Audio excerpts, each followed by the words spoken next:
Doctor Mohammad ইউনূসকে প্রধান উপদেষ্টা করে অন্তর্বর্তীকালীন সরকার গঠন করা হবে। প্রিয় মুক্তিকামী ছাত্র জনতা, আমরা দেখতে পাচ্ছি যে আমাদের এই অভ্যুত্থান এবং বিপ্লবের পরেই দেশে অরাজকতা নাশকতা করছে ফ্যাসিস্ট এবং তাদের দোসররা। আমরা দেখতে পাচ্ছি যে বিভিন্ন জায়গায় এখন গোলাগুলি চলছে, মন্দিরে হামলা হচ্ছে এবং নাশকতা ও লুটপাট করছে।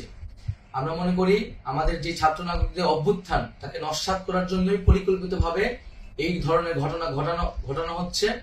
আমরা মুক্তিকামী ছাত্র জনতাকে সজাগ এবং সতর্ক থাকতে আহ্বান জানাচ্ছি এবং আমাদের যে অন্তর্বর্তীকালীন সরকার, আমরা সেই সরকারের যে প্রস্তাবনা 24 ঘন্টার সময় নিয়েছিলাম, জরুরি পরিস্থিতি মোতাবেক আমরা এখনই তার একটি রূপরেখা ঘোষণা করছি।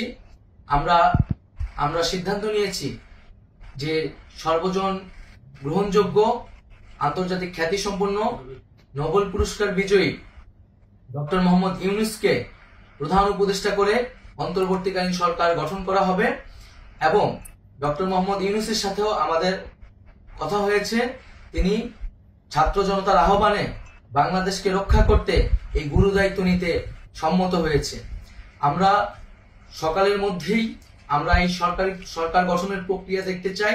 রাষ্ট্রপতির কাছে আহ্বান থাকবে যে দ্রুত সময়ের মধ্যে ডক্টর মোহাম্মদ ইউনূসকে প্রধান উপদেষ্টা করে অন্তর্বর্তীকালীন সরকার গঠন করা হোক এবং এই অন্তর্বর্তীকালীন সরকারের বাকি সদস্যদের নামও আমরা সকালের মধ্যে ঘোষণা করব। প্রিয় বন্ধুগণ, দেশে যে অরাজকতা চলছে, মানুষের জীবনের নিরাপত্তাহীনতা চলছে, সেজন্য আমরা রাষ্ট্রপতির কাছে আহ্বান জানাচ্ছি দেশে আইন শৃঙ্খলা পরিবেশ ফিরিয়ে আনার জন্য দ্রুত সময়ের মধ্যে কার্যকর ব্যবস্থা নিতে হবে এবং আইন শৃঙ্খলা বাহিনীকে সহযোগিতা করার জন্য মুক্তিকামী ছাত্র জনতাও রাজপথে থাকবে এবং অন্তর্বর্তীকালীন সরকার গঠন না হওয়া পর্যন্ত মুক্তিকামী ছাত্র জনতাকে রাজপথে থেকে তাদের যে অভ্যুত্থান, সেই অভ্যুত্থানকে রক্ষা করতে হবে। প্রিয় বন্ধুগণ, আমরা রক্ত দিয়েছি, শহীদ হয়েছি। আমাদের যে প্রতিশ্রুতি একটি নতুন বাংলাদেশ গঠন করার জন্য, সেটিকে আমাদের অবশ্যই বাস্তবায়ন করতে হবে এবং অবশ্যই ছাত্র জনতার প্রস্তাবিত সরকার বাদে কোনো ধরনের সরকার কিন্তু মেনে নেওয়া হবে না।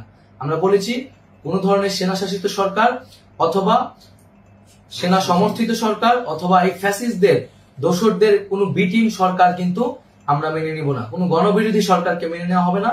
ছাত্র জনতার অভ্যুত্থানকারী যে প্রস্তাবিত সরকার, অন্তর্বর্তীকালীন সরকার, যেটা আমরা সিদ্ধান্ত উপনীত হয়েছি ডক্টর মোহাম্মদ ইউনূসকে প্রধান উপদেষ্টা করে এই সরকার গঠন করা হবে, সেই সরকারকেই বাস্তবায়ন করতে হবে অবিলম্বে।